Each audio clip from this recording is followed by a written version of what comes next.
রাতে যদি কখনো ঘুম ভেঙে যায় তাহলে ছোট্ট একটা দোয়া পাঠ করে আল্লাহর কাছে দোয়া করবেন। আপনার ওই দোয়া আল্লাহ কখনোই খালি হাতে ফেরত দিবে না। নবীজি বলছেন যে কোনো ব্যক্তি যদি ঘুম ভেঙে যাওয়ার পরে আল্লাহর কাছে এই ছোট্ট দোয়াটা পাঠ করে দোয়া করতে পারে, হতে পারে রাত 2টা, হতে পারে রাত 1টা, হতে পারে 12টা, যখনই আপনার ঘুম ভেঙে গেছে ওই মুহূর্তেই আপনি দোয়াটা পাঠ করবেন। দোয়াটা পাঠ করে আপনি শুয়ে থাকা অবস্থায় হাত তুলতে হবে, বিষয়টা এমন নয়। আপনি মনে মনে দোয়া করেন যে আল্লাহ আমার ওইটা দরকার ছিল, আল্লাহ আমার রিজিক দরকার ছিল, আমার সম্মান দরকার ছিল, আমার গুনাহ মাফের দরকার ছিল, আল্লাহ আমার এটা সেটা যা যা কিছু প্রয়োজন, জায়েজ কিছু, এই হালাল কিছু আল্লাহ পাকের কাছ থেকে আপনি চেয়ে নেবেন।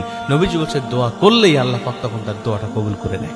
আর আরো ভালো হয় যদি আপনি ঘুম ভেঙে যাওয়ার পরে 2টার সময় আপনার ঘুম ভেঙে গেছে, আপনি উঠে যান, উঠে গিয়ে ওযু করে আপনি 2 রাকাত তাহাজ্জুদ নামাজে দাঁড়িয়ে যান। কারণ নবীজি বলছে যে ওই সময় কিছু চাইলেই আল্লাহ দোয়া কবুল করে। আপনি ঘুম ভেঙে যাওয়ার পরে দোয়াটা করলেন, দোয়াটাও কবুল হয়ে গেল, আর আপনি ওযু করে তাহাজ্জুদ